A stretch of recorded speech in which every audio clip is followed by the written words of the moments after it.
Hello, my fellow bar lovers. I'm going to try and do a little bit of honour to the Beyond All Reason game here today and give something very honed and very insightful into the meta plays going on at Glitters, because I have played the hell out of this. And one thing I will talk about is my eco build here.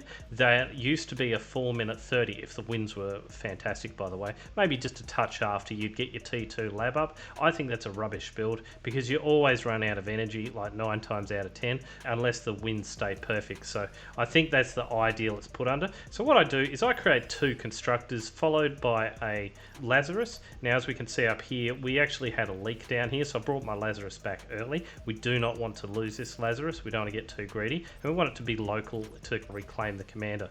Also, this isn't a perfect play, by the way, because we're not utilising the commander quite to 100% efficiency, but what I've done is created 2 bots for general doing mechs and 1 reclaimer bot, and then we've got 2 extra bots to build these walls. I'm not waiting till butlers now because we're going to have energy problems before that.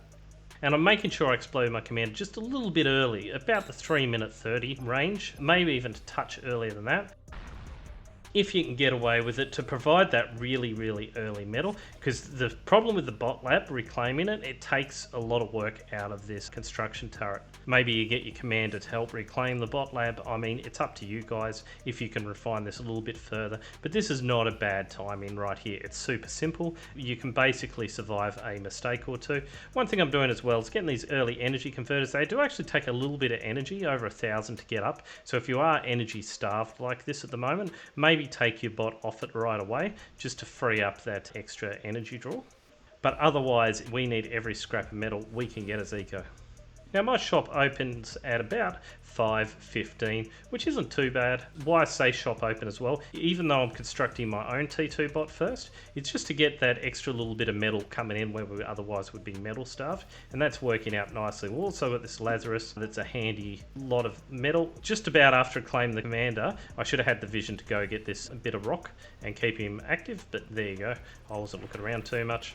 Well, contrast to this other build here, as good as the advanced solar collectors are for eco, I don't know how to bring them into the build yet. We also see a metal storage, so they're a little bit further behind us, and we see the early butlers rather than the construction bots, which I think you just have to wait too long for. But perhaps when you get a little bit of extra metal, which can happen as tech, is to just dive right in to build 1 advanced solar collector to complement the energy situation. So let's fast forward this a little and see how the game evolves. I've been given this heavy transporter. You don't need to do that if you don't know off air. Always request one. Actually, it's super duper slow as well. Just a light transporter's fine. Like, I might as well just walk there. Even go a little bit crazy with the wind turbines. Once we're constructing everything, we can see we're on a pretty even draw now, and we're at max wind, so certainly otherwise we might have actually been struggling a little bit for wind now if we'd gone any less wind turbines, that's for sure. Look, now we drop down to 9, it's already starting to come undone. So it's not a perfect play just to build the wind turbines, so advanced solar collector or 2 might still be warranted, because this is the area here where we start to glut a little bit of metal. Also, construction turrets up just a tad earlier than this would help us get over this metal draw. In this game, I see the game's fine, and the metal situation is precarious as I get this first reactor up and construction turrets up, so I'm going to try and actually draw down this advanced bot lab rather early. Also, I gave away, I do believe, a couple of T2s, just because I was on a bit of an economical roll, and that's how I'll contribute to my T2. So I'll either go to the front lines, generally speaking, or I'll gift free T2s, that's how it runs. Another change I'm doing and I'm adapting to is this anti-nuke. Start building it before the 12-minute mark. That seems super early, but honestly, you can get a nuke put on your head basically 15 minutes in. I've seen it now. I want to make sure I have a missile up by now against a perfect nuke rush play. I'm well aware this is also not the best place for an AN. It would be better up here, but I do have the necessity of just constructing it, and I'd rather be in the back line as much as possible to try and give myself enough space for if those bombers come over the horizon to get a flak up in time. Let's continue forward, building this quickly. Alright, so we've gone 4 reactors, and at the same time I'm trying to build enough of these advanced energy converters. We're tasking these up right away to try and eliminate, because look at this metal, we're not even giving it to the team sometimes. It's actually, I think, getting completely wasted because everyone's accessing on energy.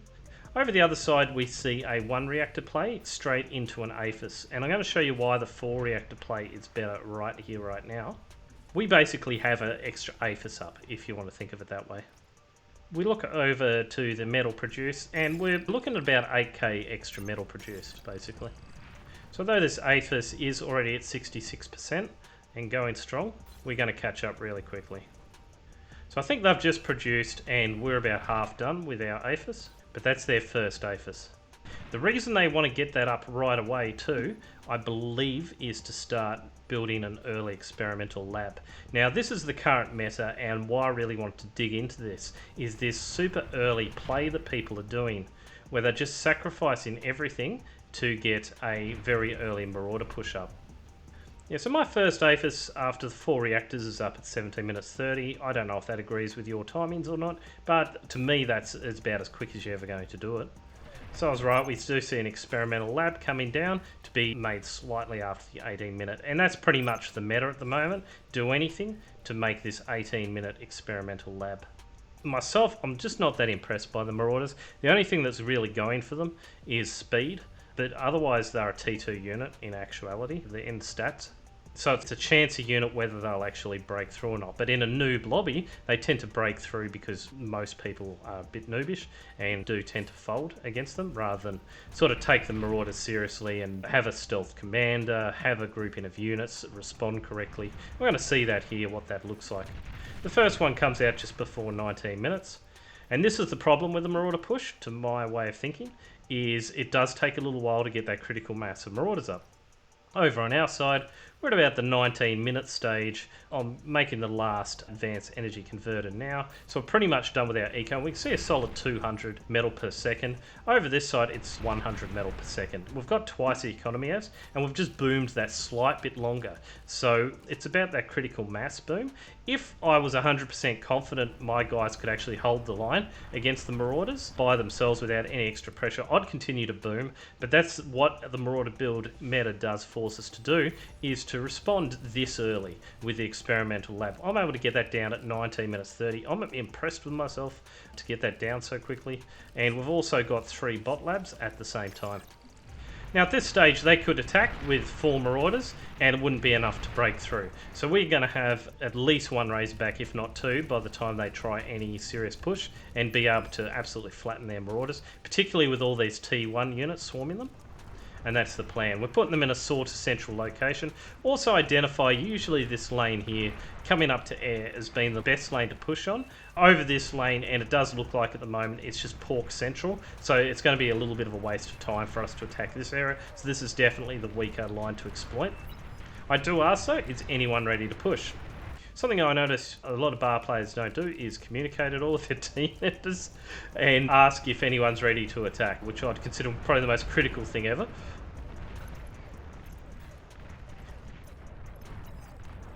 We're starting to trade now with the Bulls. It's the time of the Bulls. Getting a little bit late for it, honestly, within the meta, but we are in a noob lobby, and they are ridiculously effective against T1 vehicles, so can be quite useful. As we can see here, they're just not going to stand up to our attack force, which also comprises the Bulls, of course. The Razorback's getting a little bit confused and shooting into Rex quite a lot, so the Bull Rex are quite painful to deal with. For whatever reason, this guy just does not want to shoot this beamer. It's so annoying. Perhaps the amount of DPS to do, you've got to prioritise them manually. Not even shoot at bulls or anything before taking down those beamers. We see a sneaky commander come in, sacrifice himself on a mostly dead Razorback. Very happy with that trade. Now, quite vicious on the aircraft line. It is a good idea to maybe sit on these aircraft sometimes and help assist against the enemy air and create a pressure opportunity there. But in this case, with the lines absolutely destroyed, we're going to push forward and see what we can do with a quick run by. Now, because I just have a stream of units, I'm not trying to scale, okay, at this point. We're just producing units. Over here, they're making the mistake of trying to scale while producing a completely outclassed unit, the Marauder. So it's nice they're able to respond, but one here or there, it's not going to be enough against a Razorback. Razorbacks are made to munch on Marauders. They're almost the direct counter unit, I feel. This base is slowly getting ravaged, hit after hit. The air's responding with wasps. And we don't quite have the critical mass to be able to fight back against them, unfortunately. Now, I've got two options here. I could have hung back and just sort of accumulated forces and give them time to fill in. But I decided to keep the pressure on because we are getting progress right through the enemy base. And I'm able to take out some construction turrets and kill units along the way. So this is just endless pressure that's horrifying to the enemy team. Already we see a good gain come up. Of course, from the player we knocked out, but that's a very demoralising blow. This air player is persisting nicely. Just holding on. Look how close they came to death. Oh my god. I should have perhaps targeted the Tech 2 a little bit harder. So our air at the same time is going for little gunships themselves. Unfortunately, leaving these uncontested. If you ever do see this, make sure you respond with your fighters. If there's not a clear heap of fighters defending them, this is easy pickings. These gunships here. And they cost a fair bit. They get shot out of the sky in the 400 metal. In the end, fortunately, someone else brings AA, but they're actually countered by enough wasps. AA is not necessarily good unless you've got like 6 of them, then they'll defeat the wasps easily. So the last gasp does actually work, and I see my bleed-in strategy is not going to work with airs finally responding. Unfortunately, they've gone to the wrong place and are not watching where the wasps are now. Perhaps just don't see them, but they might have just set up that fight order and forgot about them. It's all good, because at the end of the day, they're going to struggle to produce much on their tiny econ they've got and having to make the construction turrets. We see the enemy actually come up with a proper unit now. The enemy tech finally get in the lane. So we've switched over to get away from this response force and to get away from the increasing resistance. So is the wasps. This is the unfortunate thing about defending with air. Our team will wise up and bring the AA. Not me, of course, because I don't have a T2 lab. Razorbacks are a hybrid mech, though, and can take on the air to some degree. Just usually they're overtasked, munching on bulls or such things. We've seen the enemy team actually come down here with marauders. They did actually push through and kill our canyon, but still, it wasn't enough. In the end, they took too many blows, and they've just thrown in the towel. That's a result of pressure. So I just wanted to bring it through to you guys that this build here, this Razorback and Botlab build, this will defeat the 18-minute Marauder build if you can hit the timing. And make sure you perhaps don't overbuild on T2 units. You quickly reclaim it right into reactors. It allows you to get your Razorbacks up super quick and utilise all these construction turrets if you have a layout of a base like this. And so this is a pretty safe base as well. I usually try and make sure there's a constructor somewhere up here. That's probably the one thing I haven't done properly in this game, is to have a T2 sitting around here, and that way I can quickly put up some emergency AA if we do have the enemy air crack on and penetrate our lines. I want to show you this build because this, as far as I'm concerned, is the super meta build. Very hard to defend against this pressure. You do have to sort of poke and prod with the Razorbacks and be prepared to throw them away, and if there's no way to penetrate the lines easily or make really good use of them, then switch it up and continue to scale, because the first job of this build is to basically stop the marauders. But as you can see, I didn't even worry about the marauders at the end. I was busy applying pressure through here and not caring what the marauders done. If I'd done enough damage to them on the base trade, I would always outdo what the marauders can do, unless just complete negligence, but that's relying on your team. Sometimes that's the way the cookie crumbles. We can't be everywhere at once, and that relentless pressure did have the enemies unstuck. Razorbacks can do that. With every other T2 or T1 units, we do have to wait a little while between waves to get that critical mass up, but not so with this. With the spam and the Razorbacks in concert, we can continue to hit them time and time and time again, and just sort of misunderstand it. So they think they've sort of held us off, and then the next Razorback, and then the next Razorback, and it's just horrible. Whereas if I sat back and tried to get 5 or so Razorbacks, yes, I'd perhaps be able to scare them and eliminate one enemy base, but they would basically move heaven and earth to counter that, and at that point we're completely shut down. And that's the same with the Marauders as well. If they move heaven and earth, they will tend to shut it down. If they just sort of sit there, they are going to get punished. So saying that, let's crack on with another game where we're going to see what Marauders, even a few of them, can do, because it is actually a dangerous build, right? And also we're going to see how important it is to get this anti-new carpet early. So we're going to keep a little bit of an eye on what Aphasia does with his build today and see how a very classic Marauder build might look like. I think this has maybe been popularized on other videos on YouTube. Certainly it has become the meta build and people seem pretty proud of this. Because I think that's natural for Eco. They want to get in and help as soon as possible with some sort of surprise build. And this is the quickest possible thing they can possibly do. Over here, we're going to actually look at what we're up to. Now on my side, I love this position, by the way, and I think a lot of more experienced players do, because it's like a hybrid tech position in actuality. You've got the most defensible position here, and you get all these mexes, so you can have just a rocket economy, and that's what I'm looking at. Also, I'm only producing 2 of these at the moment, these blitzers, just to get us out of trouble, because they are sort of expensive. We see this bomber taken down. Just in the early game, it's important to get like maybe an extra construction vehicle up rather than sort of rock on with too many of these guys. One phenomenon I am learning as I build these early mexes straight up is the metal glut is really real right away, and you've got to be super early into building these wind turbines ahead of time. It's just amazing how the dynamic changes from having more than enough metal in energy storage to completely running out and glutting metal. It happens pretty much around the 5-minute mark, which is great for paying tech, don't get me wrong, but otherwise it's not great. We see an interesting place advanced bot lab from tech, and also the commander wreckage come down at about the 5-minute stage, so a little bit later than what we are maybe used to, but a healthy lot of wind turbines, which is super good. On our side, I'm doing the classic thing, which is 1 Janus, 2 Whistlers, to a construction vehicle to try and get rid of this glut and build enough wind turbines. It's sort of a good enough build. I scout with my blitzers. It's a very expensive scouting force. And surprised by, I guess, the aggression of the mace. But that's why we have the laser turret there to shut that right down. Interestingly, tech has left their commander wreckage here, so I think they're going to try and reclaim that later. Good luck, I get this cleaned up every single time I leave my commander wreckage there, so hopefully that doesn't happen. I've paid around the 6-minute mark as I've got that metal glut, hoping to snare an early T2. Unfortunately, everyone else pays at the same time. I think I get forgotten about.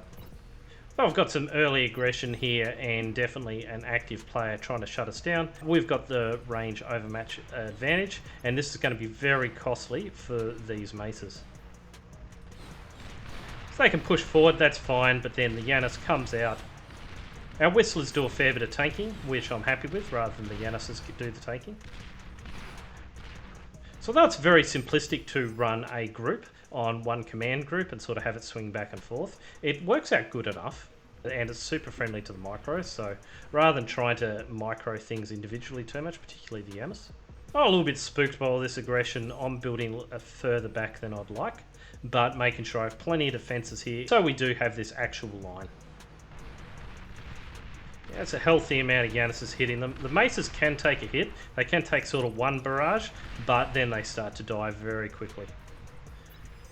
And so we can see that little sally forward costs them a lot, whereas we're dropping the odd Whistler wreckage.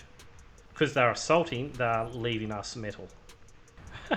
Redbeard says, Rogue, stop bully.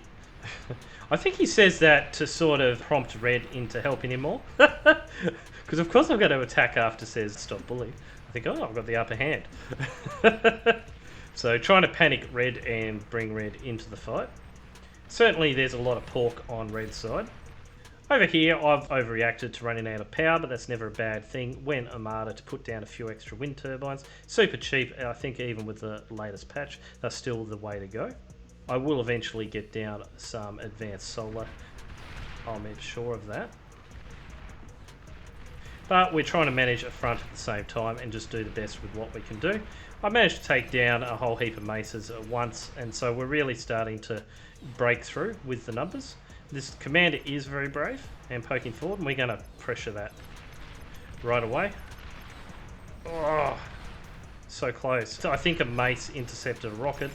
Intercepted more than one rocket, actually. So with all this back and forth, I'm getting this Overwatch just to make sure I can have some, well, area control. Despite our middling amount of forces. I ask at about the 10-minute stage, can I get a T2? Quite late with that. I'm trying to take down the aggressive Overwatch, but they just don't have enough forces by this point. Lots of juicy metal for us to munch on. So we're able to surprise this gauntlet. That's a lot of metal down right there. And certainly looks like we're winning, so I'm getting a bit happy about this. But then we see Stealthy Meatwaz come along and show the power of the commander in T2. We somehow take down this commander. Tell me in the comments how we took that down, because we're both confused how that happened. I think maybe a stray missile caught the commander because the absurdly long range on the Whistler. That would be my guess. And even I've got a construction vehicle coming up trying to help and look intimidating, but it's just not working and catches quite a few rounds. I put my commander here. This will be my main defense now because we're basically here building these T2 mexes as a priority, and we're not necessarily going to have a massive heap of forces. Certainly if they get blown up by a commander, we're going to be in trouble. As we switch over to our friendly Eco, who has by now reclaimed the T2 lab, which is fairly early, it's good. We see this massive Sim City, I think that's off Ashenwraith, the air, which is going to make all these advanced converters out of this small windmill farm, which is expanding, so hopefully they don't get a bombing run against them, and that's the only Eco I can see. On tech side, we see this advanced fusion reactor coming down very soon after one reactor. It seems to be the build.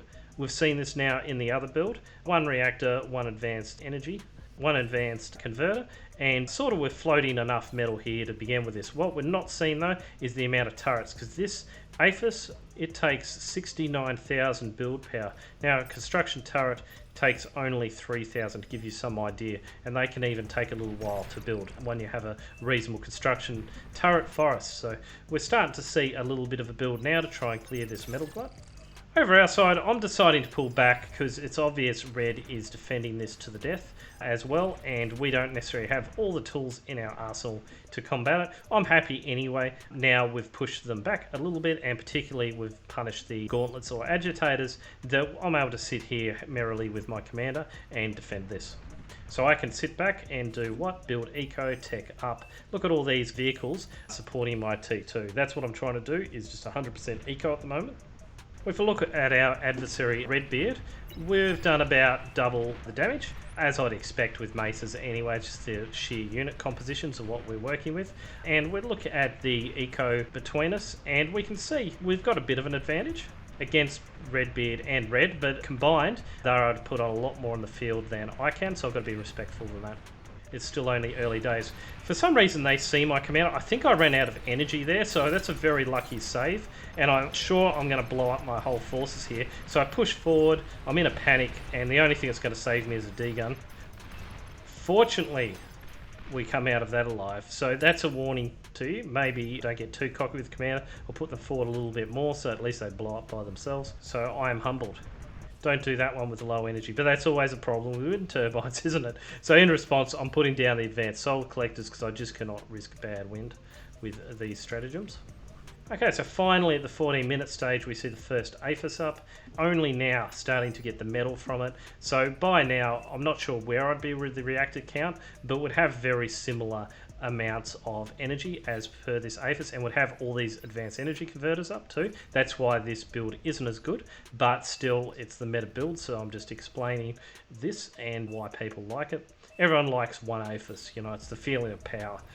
In my side, I'm not saying this is the best defense ever. We've got a beamer here. We actually got our Overwatch taken down, which was just a super annoyance. And they're starting to build a gauntlet again. I can guess they're going to do something like that. And so I get these Dragon Claws up and additional radar and additional build power. So all of this is artillery proof, and we'll be able to hold the line. Okay, so someone says get anti now. Now, one thing about this build that's been done that we would have done right, and we'd be ahead in economy actually, and we would have already got an AN down. We don't see this, but we do see this super early experimental gantry. I guess that's good when you don't build an AN. They're having to reclaim the reactor here even. This is a bare bones that got to be to really marauder push. This is amazing. But super risky at the same time to not have an anti-nuke, because you're not just risking yourself, you're risking the whole backline here. So at this time I hear this news and I immediately put down an AN, because we're a candidate of being protected by it usually, but now we are not. So let's get that down and protect our front line as well. And since my T2 was here, fortunately I'm able to get that down with all these T1 constructor vehicles. So there's a use case of having like 7 T1 constructor vehicles on your T2. Yes, it allows you to get down a speedy AN and not be in your base. Okay, so Aphasia says, don't worry about my anti-nuke situation. I will have a 15 Marapash push in 2 minutes. but I don't think they have the economy for it really. Rather than build an AN, just sticks to the build order and builds a bot lab behind some wind turbines. We're cracking on with eco. I'm deciding on a reactor at this point and to get some advanced energy converters. We've got 4 of these advanced solar collectors. I know how much you all love them. I'm going to stick with them for a little bit. I might use them now and again as a source of metal, but you know, I'm not too perturbed. Okay, Aphasia says good game greed because you can hear the nuke is incoming. And here we go. 17 minutes 30, which is actually reasonably late nuke.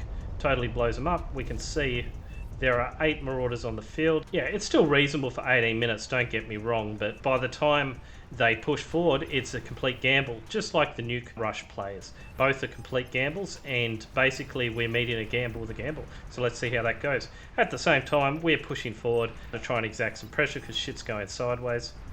We're not going too crazy with eco. I'm starting to get right into building bulls and some AA. So these Marauders here, they're not spectacular. They're getting taken down, and the issue we have is just a miss micro of these units here. And we have the units come in from this direction. The Marauders, this is their one asset, a little bit of speed. It's quite shocking. The gunships, just not quite enough of them. And over here, the enemy tech's got nothing because I think they're going nukes. Someone has, yes, it's the enemy tech. So it looks like it's going to be a base trade. In the end, I wouldn't recommend this with 8 Marauders. You're basically betting on the enemy to miss micro, their front line. Don't manage to do it. Over on our side, we're actually somewhat dismantling the defences here as well. These bulls are just amazing for that. Especially when the other team doesn't quite have their T2 up yet. They're just like big bullies, I guess what they're called, bulls. So this commander's still been a little bit of a pest, but we're just going to sacrifice 1 unit at once and slowly bring down that health. Yeah, that's really done a number on the back line, that's for sure. Yeah, this commander, we know where they are, so we can afford to maybe lose 3. But since we know where the commander is, we shouldn't get taken out by another commander, and that seems to be the critical mass for taking down a com. One that doesn't quite do it, the bulls. There we go, the game is done. Defeated on all sides. I thought an interesting game from eco. I would not recommend this strategy because I'm showing this is as wildly successful as it can be, and basically you have to die to pull it off. And why not just do a nuke rush, you know? It's the same sort of thing. Marauders are scary, but remember they're pretty much only harboured in stats. They just move a lot faster. So as long as you can sort of position your units correctly and have some sort of reserve, a commander a little bit back and stealth it, they can be wiped out like super easy. Even air, to be honest with you, if they have a T2 lab up, and I do suspect Marauder play, which you've got to be a little bit sort of savvy to with air. If I do suspect that, we'll get that T2 lab up right away. I'll chuck wasps at them. If I've got 10 wasps, they can do nothing against me, and you can get that up surprisingly fast. So these sort of factors do come into it, and you need to be ready to respond. So a Marauder push like this, 16 minutes, go for it. It will work in a noob lobby a great deal of time, but just as we can see, like an early nuke will actually work a great deal of time. And that's why I'm starting to advise now. I've seen it much earlier than this, but we can get a nuke hitting down about 15 minutes 30. So we've definitely got to have one in the silo, which means I think it's built a little bit before 14 minutes 30 to keep your whole base safe. This is the best spot to build it, guys. The AN, don't be a selfish player, don't be a dick. Don't be someone who's just egotistical about the build they're doing. Whoop-de-doo. Keep your team safe, exert pressure by all means, but it's only ever a roll of the dice. It's never certain what's going to happen, so we've got to come at these things a little bit more methodologically than one trick. Well, that's what makes sense to me. It's a strategy, it's war, it's a back and forth. If we could just come in and one trick the enemy all the time, maybe it's time for us to join some harder players. Thanks today for joining me on my video. Hope you guys are learning a little bit from the plays and having a little bit of amusement. We can all have a little bit of a fun and a little bit of a laugh. I can tell you what, if you're a noob, you will really enjoy noob lobbies because in no time at all you'll be super duper competitive. And it's actually a game where you can start being a contributor and making really cool plays quite early on. I'm only 3 months old and I'm usually able to feel like we're able to affect the team's chances in noob lobbies, which feels super cool. If you liked the video, like or subscribe, and see you next time.